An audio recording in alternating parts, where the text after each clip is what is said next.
Ajay amusement park में train operator का काम करता है और शाम को घर जाने के टाइम वो अम्यूजमेंट ट्रेन को एक जगह खड़ी करके जाता है और सुबह आकर देखता है तो वो ट्रेन उस जगह से थोड़ा आगे होती है। अजय सोचता है, लगता है किसी ने मेरी ट्रेन से छेड़खानी की। फिर अजय पैसेंजर को बिठाकर अम्यूजमेंट ट्रेन की सवारी करता है और कुछ दूर जाने के बाद अम्यूजमेंट ट्रेन के सामने अचानक एक कुत्ता आ जाता है और फिर अजय अम्यूजमेंट ट्रेन की ब्रेक लगाता है पर ट्रेन रुकती ही नहीं और कुत्ते का एक्सीडेंट हो जाता है। उस अम्यूजमेंट ट्रेन में बैठे पैसेंजर अजय पे क्रोधित हो जाते हैं।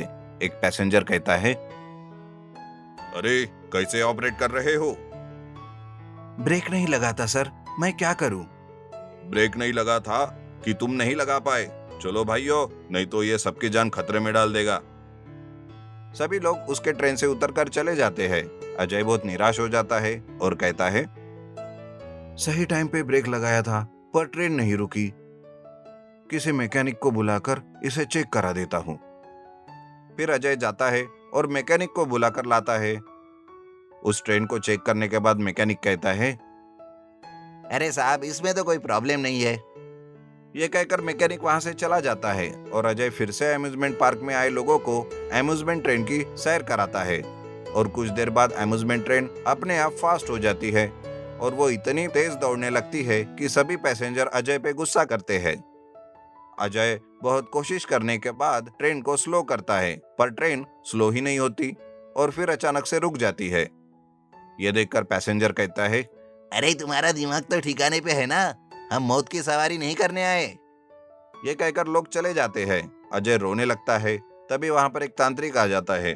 वो तांत्रिक अजय को एक बात बताता है, ये लो नींबू और ले जाकर इसे अम्यूजमेंट ट्रेन की सीट पर रख देना। ठीक है बाबा। ऐसा कहकर तांत्रिक वहां से चला जाता है। अजय उस नींबू को लेकर अम्यूजमेंट ट्रेन के अंदर रख देता है। तभी उस ट्रेन से एक चमत्कारी शक्ति निकलती है। अजय कहता है, अरे आप कौन हो? आप क्यों मुझे परेशान कर रहे हो? उस ट्रेन से एक वन देवी निकलती है। वो वन देवी कहती है, मैं वन देवी हूँ और जहाँ तुम खड़े हो किसी समय वहाँ पर बहुत बड़ा जंगल हुआ करता था, परंतु सुरेश नाम के एक गुंडे ने अपने फायदे के लिए इसे कटवा दिया। मैं चाहती हूँ कि तुम सुरेश से बदला लो। अच्छा अच्छा, ठीक है, मैं देखता हूँ। ऐसा कहकर अजय सुरेश के घर जाता है और वो कहता है, मैं चाहता हूँ कि आप मेरी अम्यूजमेंट ट्रेन में एक बार बैठने के लिए आए। अरे पर क्यों?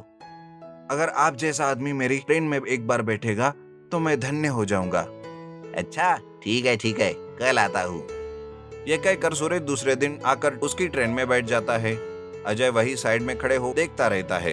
अम्यूजमेंट ट्रेन अपने आप चलने लगती है और फिर ट्रेन कभी फास्ट हो जाती तो कभी स्लो। ये देखकर सूरज बहुत डर जाता है और चिल्लाने लगता है, रोको इसे रोको। फिर ट्रेन सुरेश को लेकर ऊपर उड़ती है। सुरेश फिर से चिल्लाता है, अरे तुम पागल हो गए क्या? अरे ऐसा मत करो।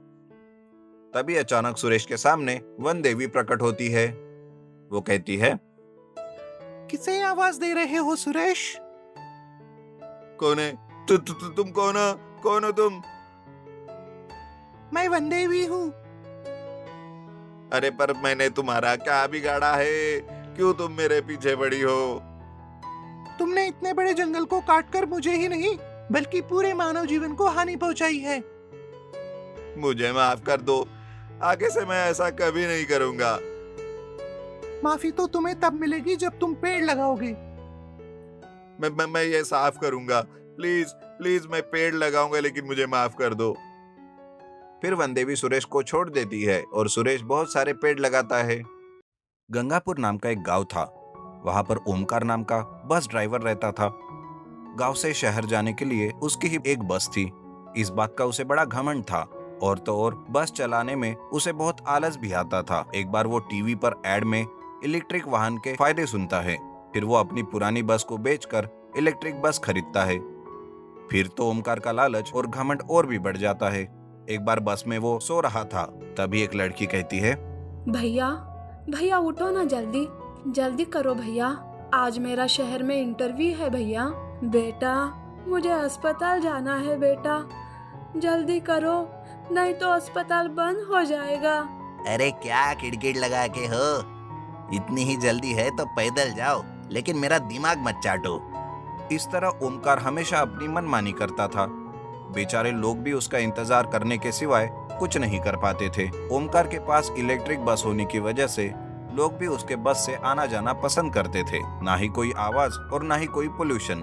अपने बस की डिमांड देखकर एक दिन ओमकार बस में बैठे लोगों से कहता है, सुनो भाइयों, आज से बस का रेट बढ़ गया है। आपको इस बस से शहर जाना है तो दुगना दाम चुकाना पड़ेगा। ये सुनकर बस में बैठा एक आदमी उससे कहता है, अरे ओमकार, पिछले महीने ही तो दाम बढ़ाया था ना, अब फिर से क्यों बढ़ा रहे हो? अरे ये इलेक्ट्रिक बस है, इसका मेंटेनेंस कितना रहता है तुम्हें कुछ पता भी है? और तो और जल्दी जाना होता है तो वो अलग।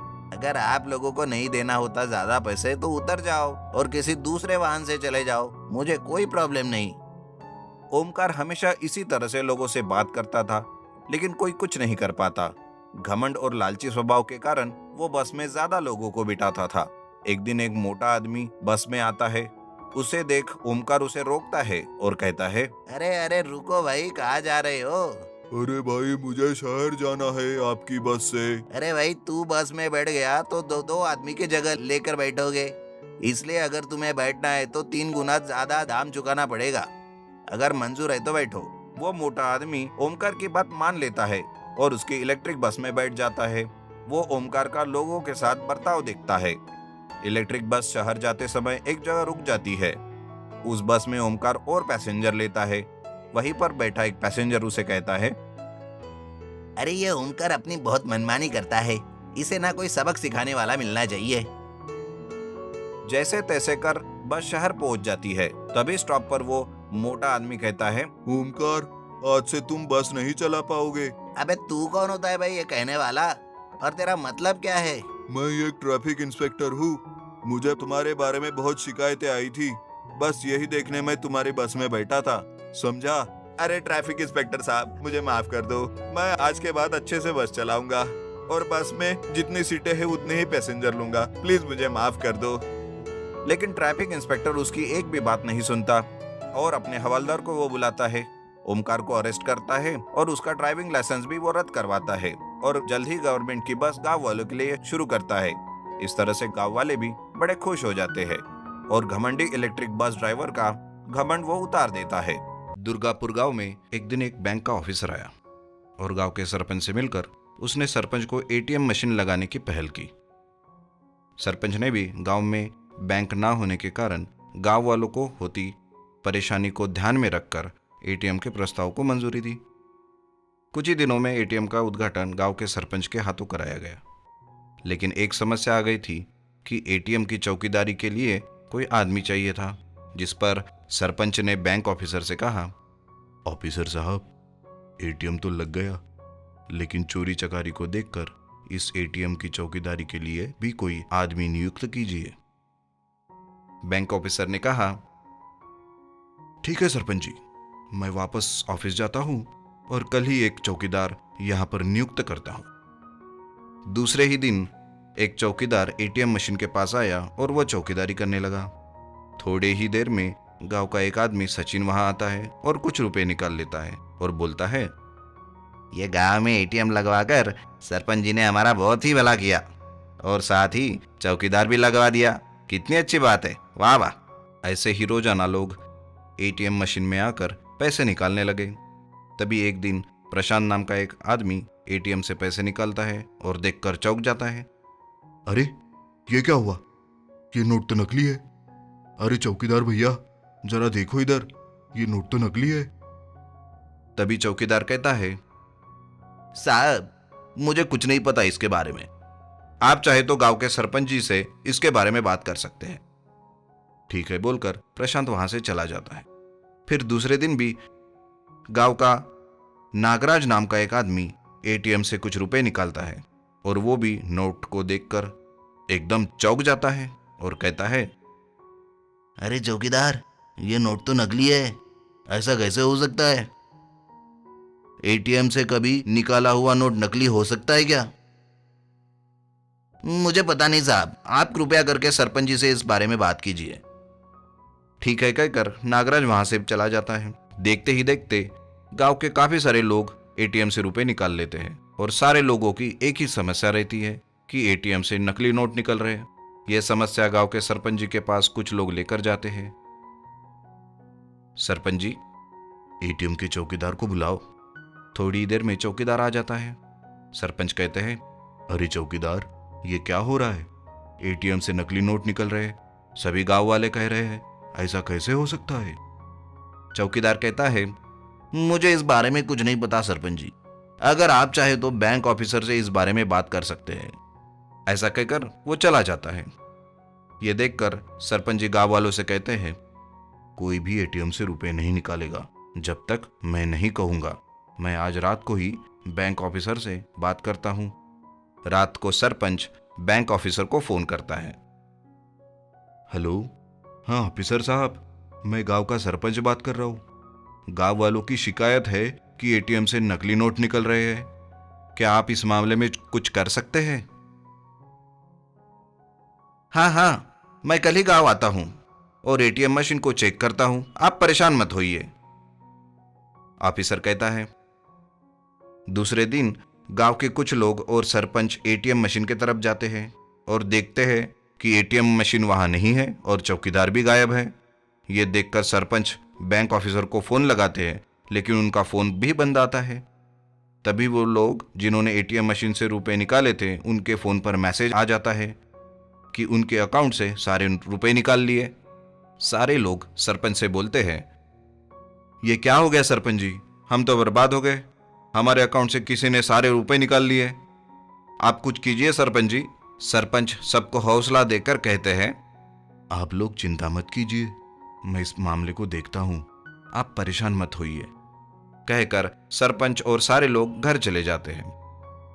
रात को सरपंच सोचते हुए बैठता है कि आखिर बैंक ऑफिसर और चौकीदार गए कहां। उनका फोन भी नहीं लग रहा है। कुछ दिन बीत जाते हैं। सरपंच अपने बेटी के गांव जाते हैं और उनका गांव और उनके बेटी का गांव काफी दूर रहता है। जैसे ही वो बस स्टैंड पर उतरते हैं, वो देखते हैं कि एक एटीएम मशीन लगी है और उसका एक चौकीदार भी है, लेकिन चौकीदार वही उनके गांव के बैंक का ऑफिसर है।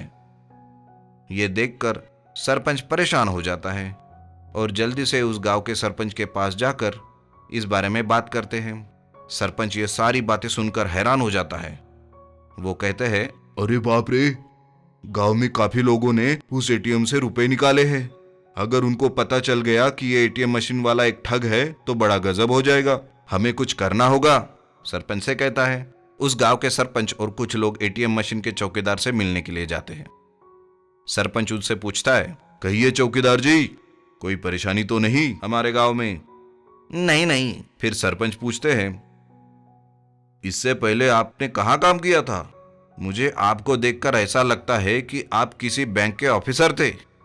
इस सवाल से चौकीदार एकदम हड़बड़ा जाता है और कहता है, मैं तो अभी अभी नौकरी पर लगा हूं साहब, इसके पहले मैंने कभी कहीं काम नहीं किया। तभी गांव के लोग उसे पकड़ लेते हैं। सरपंच पूछते हैं, सरपंच जी बाहर आइए। देखिए, बैंक ऑफिसर यही है ना? सरपंच जी बाहर आते हैं। अब सब सच बताएगा या फिर कर दूं लोगों के हवाले? नहीं नहीं, ये लोग मुझे मार डालेंगे, मैं बताता हूं। दरअसल मैं ही वो चौकीदार और बैंक का ऑफिसर भी मैं ही हूं। मैं अलग अलग गांव में कभी ऑफिसर तो कभी चौकीदार बनता हूं। जो लोग एटीएम से रुपए निकालते हैं, मैं उनके एटीएम कार्ड का पिन नंबर पता करके उनके सारे रुपए उनके अकाउंट से निकाल लेता हूं। मैंने ऐसे ही आपके गांव में भी किया। ऐसा करके मैंने आपके गांव से 5 लाख रुपए ऐंठ लिए। मुझे माफ कीजिए, मैं वो सारे रुपए वापस करता हूं, लेकिन मुझे गांव के लोगों के हवाले मत कीजिए, वरना ये लोग मुझे मार डालेंगे। सरपंच जी सारे रुपए उस ठग से ले लेते हैं और उसे पुलिस के हवाले कर देते।